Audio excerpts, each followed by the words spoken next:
everybody, this is Perch. Here's a good question. We got a video idea, so let's shoot for it. But first, there's a first part to this question and a second part. So let's hit the first part first. It says, "Dear Perch, second time email, long time listener. I originally asked if you receive money from the ads that appear after your video ends. You responded, no idea. FYI, you don't. So I stopped watching them." There you go. Good for you. I still hate the ads, but there is like I said before, there's a cause and effect. If you remove the ads, YouTube's like, all right, well, we're just not going to send out notifications sometimes. We're going to deprioritize the videos. It's like they bury them, and sometimes they don't show up in searches. Like it sucks. So it's like, I get they need to make money, but still I hate it. But anyway, but I will say, so my goal with the money that comes out of this thing, the ads, and not the goal is one, fund comics. So you're it's kind of like you're paying for a crowdfunding without having to donate money. That's why Gemini Jump was offered cheap. That's why the next one is going to be offered cheap, and we're going to keep that price ceiling down, because the goal is not to milk you out of your cash. The goal is to get comics out into the world. That's the whole point and the plan. But that's what I'm up to. However, I moved out here to Texas, and my plans of publishing comics were slowed down, like everything else, while I get acclimated here. So what I did do with 4 months of revenue is I went over to, I think I mentioned this in another video, the Boys Girls Club here, and gave them a nice big donation, matched it with money out of my pocket, and so you funded a pretty good organization that helps give kids things to do and takes care of them, and at times when we need to be taking care of our kids out there who are just in a scary lost world. So that's where your money went. And this month, your money is actually going to, you paid the rent for a comic shop down here that was on hard times. So we went in there and we paid the rent for 2 months to help them out a little bit. So anyway, that's where the ad money's going. There you have it. I've said this before, I don't want the ad money. I just want the videos to be shown and YouTube not to screw around with it. That should be possible to do without forcing you to watch ads. But I have heard that Arby's is running ads on my channel now, so there is some dark, sick humor in that, I guess. There you go. Right now, by the way, I'm on the way to Dallas Fan Expo. Going to walk around the convention hall, catch up with some friends, do a little bit of business, and see what can be done there. So if I see you there, well, I mean, it will already have passed by the time this video comes out. So if I saw you there, hope I bought you a beer. If not, I don't know what to tell you. Okay, now to the rest of the mail. It says, video idea. Were the better than average comic runs of the 60s and 70s the precursors to the mega event runs of today? Interesting. All right, let's see the logic here. So I think so, because the comics considered classic mega hits today of 2, 3, or 6 issue runs that were just regular issues back then seem to drive two things: the plots of MCU movies and the big twos. Yes, I'm influencing when I say that. Constant canceling and restarting of comics in a constant cycle of miniseries-ism.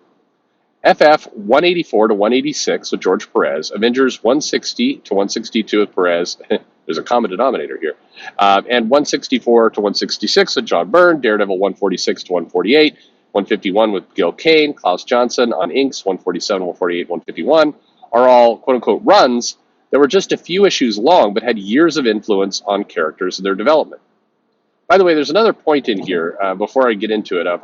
It used to be that if you wanted to do character development, if you wanted to make a moment that was going to be really impactful in a comic character's life, you could just do it in a single issue.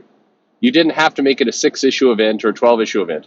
The comic companies got in their minds that they were leaving money on the table by not stretching it out. And so they informed their writers, hey, stretch this stuff out.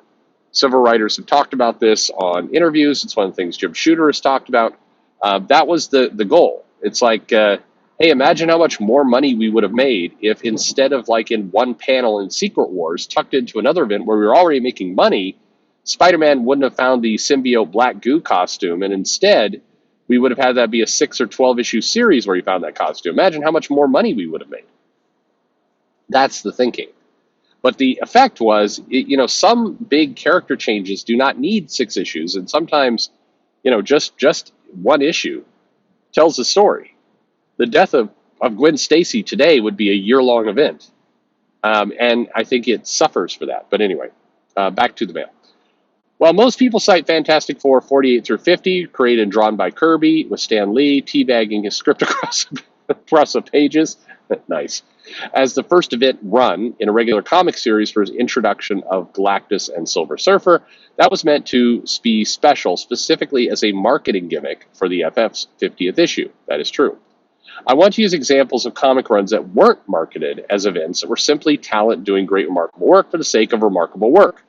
For example, the Avengers runs by Byrne and Perez influenced later development by Ultron, Scarlet Witch, and Iron Man in the MCU and comics continuity. The FF run influenced later development of Agatha Harkness in the comics and Disney's WandaVision, that is true, and later character development for Thundera, Tigra, and the FF. Okay. While introducing new villains, albeit lackluster ones like Salem 7, yeah, they did suck. Anyway, and introducing Agatha's son, Nicholas Scratch, where did he go? Anyway, in a great plot twist at the end of the third issue. A plot twist that today would require a 16-month run, 4 crossovers, 74 variant covers, and be worthless before the first issue came out because some writer would tweet out the plot 2 months ahead of publication. Plus, the Avengers and FF run cemented Perez's penciling career. Gil Kane's Daredevil run with writer Jim Shooter, give the man props, he knew how to write, influenced not only Netflix's Daredevil, but creator Frank Miller's much lauded and, to me, inferior ripoff of Kane's run's tone and style. Interesting. Yeah, okay. For Miller's later copycat but lengthier run, i.e. copycatting the deaths of Gwen Stacy and Jean Grey by offing in quick succession Dee Dee's fiancee Heather Glenn and First Love Elektra just for shock value, stealing Shooter's, Kane's, and Jensen's new darker tone for Daredevil, and twisting it into an edition for The Dark Knight, but I digress. Oh, wow. Okay, that's a whole video in itself. We'll talk about that later. You're not wrong, but that's an interesting way of looking at it, for sure. I think it goes to and this is the plug I'll give for a future conversation on the topic, is there's a lot of comic work that is great, and we forget about the work that influenced that greatness, the stuff that built to that, the building blocks that let all this stuff happen. And I think there are some writers, I think Frank Miller is one of them, and he is a great guy. Frank Miller is a legendary. You cannot take that away from him. He's done great work. However, Frank Miller owes a lot to other creators that basically gave him a lot of the ideas, plot, and springboard to do what he did. And so I think if you talk about him in isolation, you're doing, and Gil Kane's an absolute perfect example of that, you're doing some really solid creators a disservice, for sure. Anyway, back to your mail. We're almost done here. I can't help but feel like the Big Two's publishing strategy is to shoehorn that type of success, critical acclaim, and booming sales into overly long, short-on-talent series. We see the result. I'd like to see your take on the premise. Okay. You wrote, thanks for listening. Well, thank you for listening. Anyway, you're right. So, and like I said, it stems from this idea that the comic publishers got, which was we're leaving money on the table if we don't stretch this out. And that was influenced a little bit by fans turned blog writers. Some of the people who would become comic writers, who I think did a disservice by saying, hey, you pad the story out.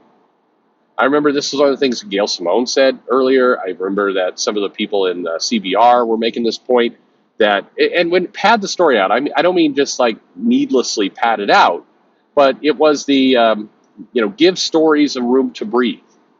You don't have to shoot through it. There's this there's a style of the 60s and 70s where they packed a lot into one issue. If you've seen Joe and I talk about some of the Superman issues back in the 70s, you got a lot of plot. You got a huge story in 22 pages. A lot happened.